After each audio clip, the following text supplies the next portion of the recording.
Good morning, good afternoon, good evening, folks. Michael Zuber, one rental at a time, back with the three amigos, and we will go to Dion first. How you doing? Howdy, Mike. Ready for round three? Yes, sir. And Matt, how are you? I'm doing super excited for segment number 3. There you go. Well, guys, what I want to do in this episode, so it's 2021. I want to talk about what are things that you feel confident about calling for in the next 3 to 5 years, right? We all look at our markets every day. We're all writing offers all the time. We're all adding to our portfolios. All of us are helping people in the business.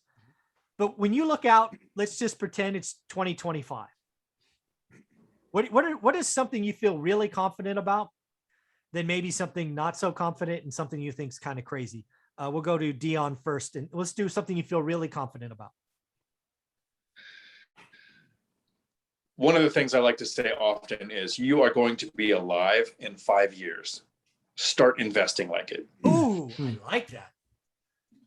I really don't see any reason for a crash or anything that's going to affect buy and hold investors. So I think, and with YouTube University, more people should be looking at getting on the property ladder. Yes. So that you're on it for the next 5 years.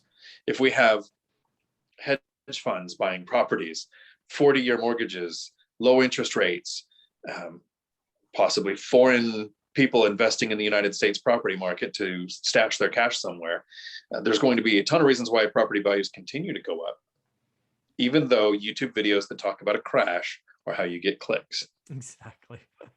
Very cool. I love that. You're going to be alive in 5 years. I certainly plan to be. How about you, Matt? I mean, that's a plan. That's a plan. Exactly. Exactly. Very cool. What's something you feel really good about in 2025? I still, so my biggest, all of my research in the last few months and what I was kind of looking at what my buying patterns were, looking at a bunch of different things, all of the data points to, for me, duplexes, tris, and quads being the most appreciated asset in the next 5 years. I think that's, I would, if, gun to head had to choose right now, I think you're going to be right. I think so. I actually think Gen Z and millennials are going to jump on the house hacking wave like never before. Yep. If I were to create a brand new YouTube channel and that was my thing, that I'd be doing house hacking all day long. Yep. Because I think that's the way to get on. It's the easiest way on the property ladder. Dion has proved, you have proved that you live for free. You snowball the money. It's the way more people have done it. I did it wrong, right? I did it the slow way. The house hacking way is awesome. So I love that. Right. Yeah, I got to an okay place, but I still did it wrong. But it ended up okay. So when I break down 2025, this is, and again, right, I'm a buy and hold guy. So I only think about a few variables. Right. One, rent. I feel fairly certain that whether it's an apartment or a house, that rent will be higher in 5 years. What do you guys think? Fair? Yeah. Yeah. What do you think, Dion? I think it's going to almost double in 5 years. That would be higher. We're going to see, we're going to see wage inflation over the next 2 years. Yeah. Because employers are trying to draw people into working. We're having sign-on bonuses to come in for an interview, and then a sign-on bonus. And that historically, that's been for like over-the-road trucking. And in the last couple of years, it's been local trucking, and now it's McDonald's. So with wage inflation comes the ability to pay more rents. And rents are not set by the property value, by the owner's expenses. The rents are set by what somebody is willing to pay. What is your area average? And as there's competition for rentals, that's going to continue to go up. Yeah, I agree. Rents. Next one for me is prices, right? When we write offers, we put a number down. I think it's fair to say that values will be up. Now, I'm not calling for year on year of 20% after 20% after 20%, but I'm willing to guess that in 2025, our average national housing prices above 366. How about your market? Do you think your individual markets, we'll go to Matt first, will be higher by 2025 or lower? I don't know. Yeah, no, I think everything is going to be higher. I think we're still going to be feeling the inflation at that point. I don't see any policy that's slowing inflation. Yeah, I mean, yeah. Every policy that's being done, everything that's being done is creating wage inflation, goods inflation, commodity inflation, everything is inflation, inflation, inflation. So I think all that stuff gets more expensive. I think that I think largely what happens, like I said, over the next few years is I think that a lot of people, you know, even if they can quote unquote afford the payment with programs, like when you see spikes or changes in a program, it creates the pocket in the market and it creates the inefficiency in the market that if you can recognize what that inefficiency was that was created in the market, then that's the opportunity. And when you go to a 5% down for a 2, 3, or 4, Yeah. and when you go to not even, they're talking about upward, Mike, they're talking about dollar for dollar credit on rents, not 85% anymore. Yeah, dollar for dollar. Yeah. If you're dollar for dollar plus your 5% down, we just did the deal that we just did with my student. With one of my students, we just did that deal and it was only 85%. Literally 90 days later, it's going to be dollar for dollar. That's 20% more, Yeah. almost 20% more than what he got even 90 days ago. Yeah. So that's what those opportunities in the market where when you know your market, you know your asset classes and the singles, whether it's dupes, tries, quads, whatever, 5+, those particular asset classes, when you know them, you see those inefficiencies in the market and you say, well, that's shifting, but now look at the returns. That's why all these returns that I'm looking at on all these deals, they're all double-digit returns. They're all over 10%. That's awesome. That's awesome. You know? How about you, Dion? Property prices are definitely going up. Not only do we have the hedge funds and you know, more investors and more people being educated, and hopefully the Wi-Fi works for me to get this out. I think we need to come up with a way to market house hacking because it's a strategy that's working really well. But the house hacking videos that we make get the least amount of views. Yes. If I put a video out that says the income snowball, I get a couple thousand views. If I put a video out that says house hacking, I get a couple hundred views. Right. So I'm not sure what we're doing wrong there to get that word out, but the more people that are aware of that, I think the more people that can reach financial freedom.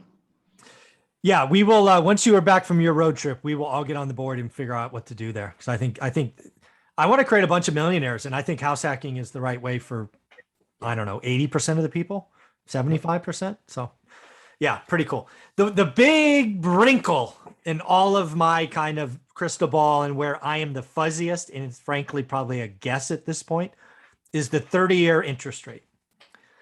Yeah. First thing I ask myself is, do I think the 30-year interest rate will be higher in 2025 than today? And the easy answer for me is, yeah, probably. But then I ask myself the next smart question. All right, smart ass, how much higher? And there I'm like, well, I don't know. It could be 4, it could be 4.5, it could be 5. And, you know, when we're talking about hundreds of $1,000s on a duplex, that makes a difference, right? So where do we want to go here? We'll go to Dion first. We'll just start with our rates on the 30-year higher in 2025. And then if you want, take a wild ass guess. Where do you think they'll be? So I think they'll be a bit higher in 2025, but as your research showed the last time in the 70s that the rates went up, so did property prices.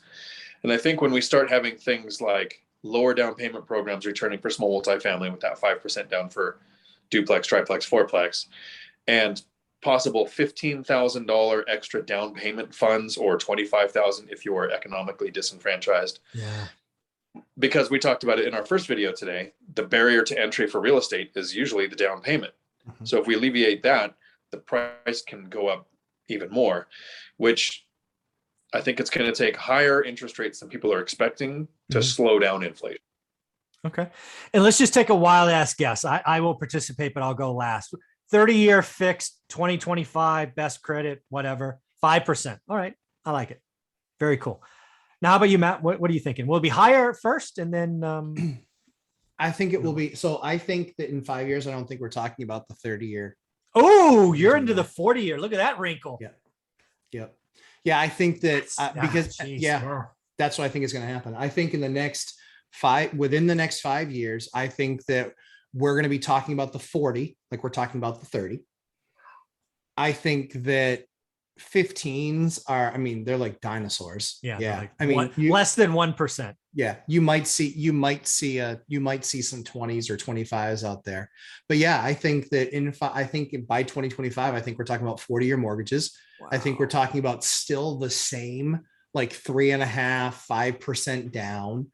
And yeah, and what does that do? That raises the prices of all that stuff. Yeah.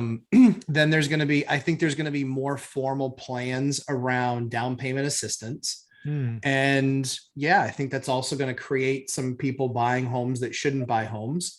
And so it's going to create a more steady number of, I think it's going to be a new normal of foreclosures, I think is what's going to happen. I'm both excited and afraid at the same Yes, time, if that makes agreed. sense. But I like your wrinkle on the 40-year. I did not think about that. How about you, Dion? Do you think 40 years are pretty common in 2025?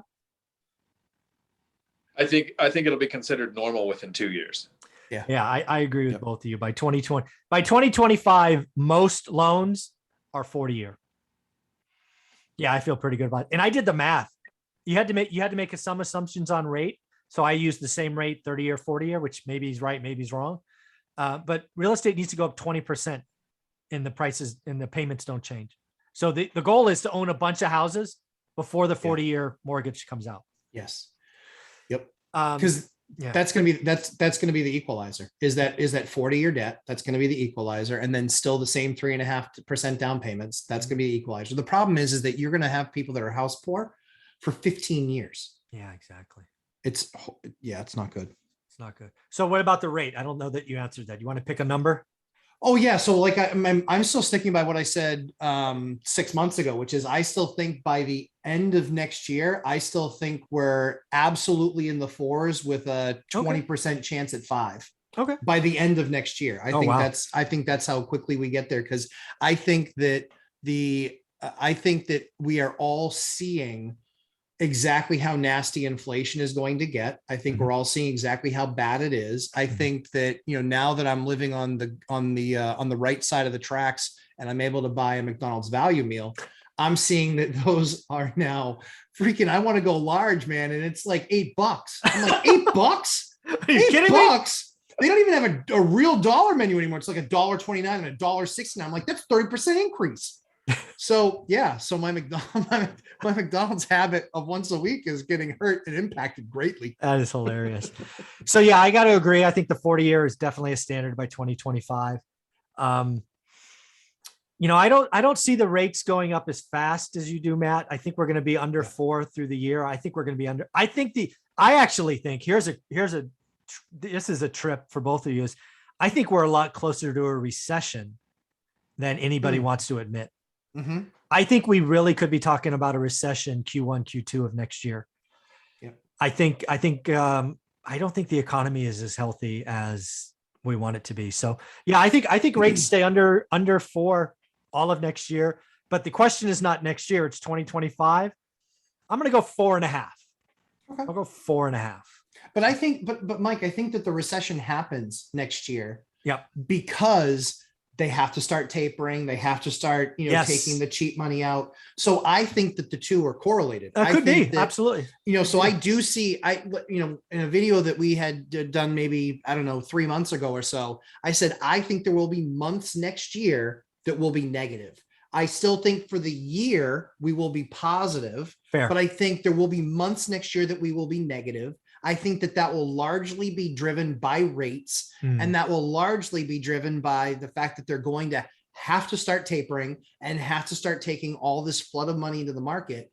I think they're going to have to start taking some of that out, and that's the only way to do it. And that means increase rates, and that's what's going to slow things down. Because I remember the blip in 2019. I do too. I was calling that blip in June, and I was like, I believe this is what's going to happen. Now, obviously, I was right, but then quickly made wrong because they changed policy. Yeah.